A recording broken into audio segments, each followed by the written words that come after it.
Hello you, welcome to Geekism and welcome to a little look at what's coming in Animal Crossing New Horizons. If you're anything like me, you're not really a fan of portable console gaming or mobile games, so there's a good chance the last time you played Animal Crossing was 12 years ago with City Folk on the Wii. Over a decade later, Animal Crossing New Horizons comes to the Switch on Friday, and it's had a bit of a glow up since then. So here's 5 things that I'm excited and you should be excited that are coming to New Horizons this week.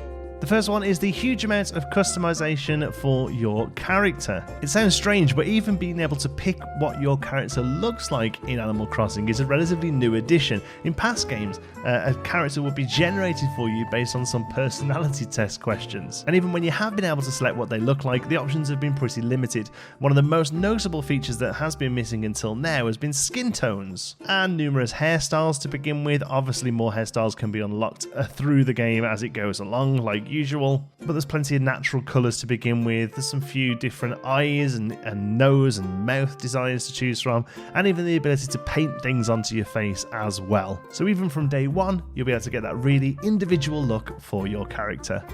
Once you've spent 6 hours deciding what your character looks like, you get to spend the next 6 hours deciding on where your tent is gonna begin. New Horizons sets up the idea that you are travelling to a tropical island tucked away in the middle of nowhere. And unlike other previous Animal Crossing games where you enter a town that is fully formed, you are going to be building this place from the ground up.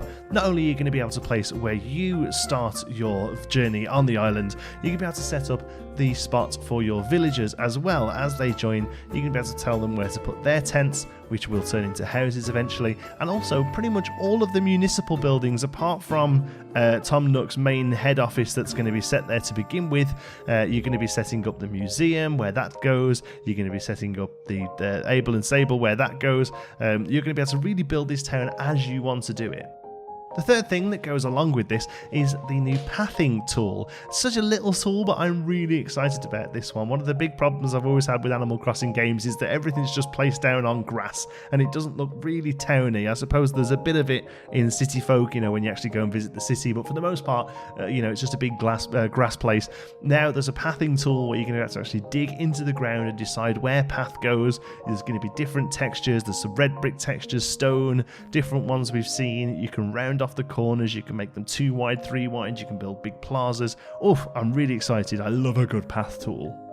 Advancing on the path tool is the Terraforming Tool. Don't like the look of your island? Change it up however you like. You can get rid of lands, you can add lands, you can build up cliffs, you can build up hills, you can build water, you can place water on a cliff that's higher than another piece of water and it'll generate a waterfall that runs down. This looks so elegant and really simple to use. You do have to do kind of 1 block at a time, which is going to be a little bit tedious, but what is tedious if it's not Animal Crossing? But I'm really excited to be able to make these beautiful lagoons. We could put a moat around our house to stop nasty villagers coming in. The possibilities are endless, and the fact that you can do complete terraforming outside, you can place any furniture you want outside, it really does open the game up, changing it from just this sort of 64 by 64 block that's your house, all the stuff you're going to be able to change on the outside as well. It really does blow the game up into such a bigger, creative, individual process. And the last new feature I'm really looking forward to is Nook Miles. The Nook Miles feature is basically achievements. It's kind of probably the closest thing Nintendo's ever got to doing achievement system. One thing that a lot of people have a problem with Animal Crossing, and I do to an extent later in the game, is the lack of progression, a lack of real focus. Obviously you've got things like the museum to fill out, or just the idea of collecting all of the things is something. But personally I like to have little set goals that I can do. So once I've paid Tom Nook off for all the ridiculous amounts of bells that I owe him, this is going to be a really great feature. Basically, they're little achievements. Go and catch yourself 10 fish, go and catch 5 butterflies, go and speak to 3 different people. Little achievements that can come up every day, and in return you'll get Nook Miles that you can spend on new materials, new items. You can spend them on tickets to take the plane to other islands to collect more stuff. Really excited to see that Nook Miles come into place. I think those, coupled with annual events, are going to really give the game a good amount of longevity.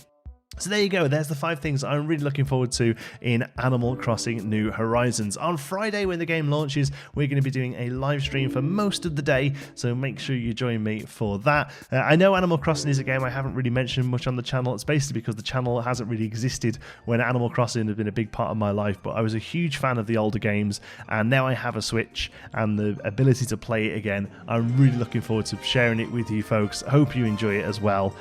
So yeah, I'll see you Friday for the launch. Thank you so much for watching. Till the next one, be good.